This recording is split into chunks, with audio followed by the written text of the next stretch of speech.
to the boxing fans that don't know, from Canelo moving from 155 to 164.5, what's the pluses and the minuses of that? There is obviously a plus because he won't have to kill himself to make the 54-pound limit. The minus is that they didn't put a cap on what Chavez can weigh after the weigh-in. There's neither a cap on Canelo. The pluses is that Chavez will be a little bit slower and Canelo will be a little bit faster because he's a smaller guy. So there's a lot of good and bad about it, but the fact is that it's happening, and it's good for boxing. There's going to be a lot of, I'm sure there's going to be a lot of pay-per-views, there's going to be a lot of people at the arena, and it's good for us. Abel, surely the winner moves on to be the best Mexican fighter at the moment. Do you agree with that? Absolutely. Oh, maybe not technically, but the most revered and the most adored, the guy that's carrying our flag as Mexicans. Because I know it's going to be a great fight. Their style just tells me it's going to be a great fight. Well, you got a 160-pound fighter, David Benavidez in camp. You're fighting bigger opponents. Why is that? David's a heck of a fighter. David is probably going to be world champion by the end of this year. He's a terrific fighter, terrific young man, and he's given us the kind of work that we need so that Gennady doesn't get complacent in the gym. Sometimes we don't have enough good work. It shows in a fight, and David's given us the kind of rounds that we need. What was the last discussion as it relates to Canelo in terms of making that fight? And since Triple G is 35 or 34, forgive me. He'll be 35 this coming April. Do you feel a sense of urgency just to compromise and make that fight happen? No, Canelo, if the fight happens, it happens. Okay, if it doesn't happen, that's okay. I think we've done enough, or he's done enough to be satisfied with what he has done in his career.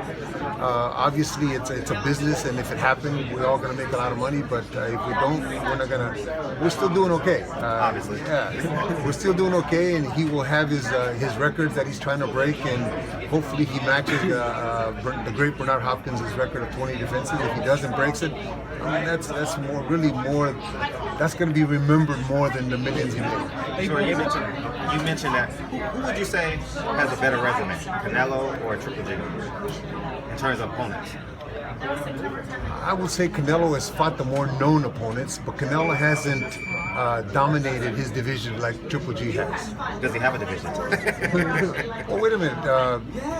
Has there been anybody ever in the history of boxing that has dominated a division like Golovkin is? And you can't tell me this is the only time in history that the division has been weak.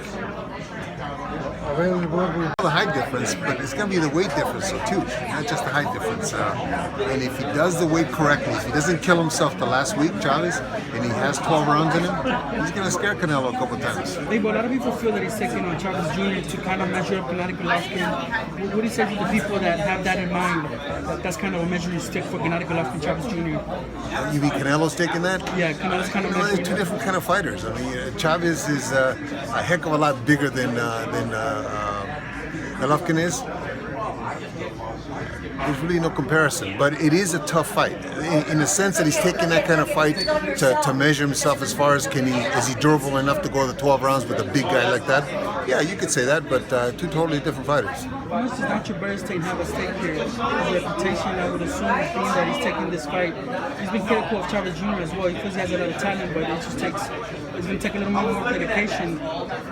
You know, Nacho being in his corner is going to force Chavez to be a little more respectful of the people around him, of the trainers around him that are trying to do a job for him. It hasn't been the trainers, it's been Chavez has been the lackadaisical one. So with Nacho around, he'll take it a little more serious, and if he does, then we have a good fight on our hands.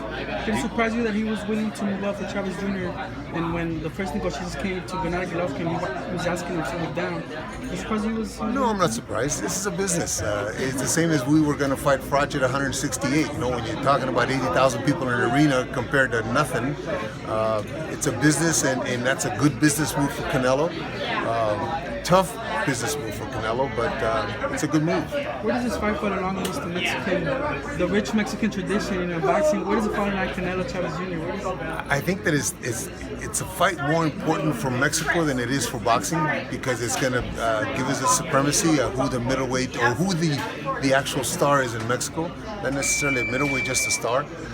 The guy that wins is going to be revered over there. So I think it's important for Mexican What do you boxing. think about the bet, the winner takes all? That's ridiculous. That's ridiculous. First of all, I don't think the commissions would allow that. You know, just like Pete Rose betting on baseball, you shouldn't be able to do that. And I don't think that's going to come through. Maybe it was all just publicity and talk. Considering you guys wanted the Canelo fight, right? Did it surprise you at all that Canelo decided to go the Chavez route? No, it's a good business move. It's a good fight for themselves.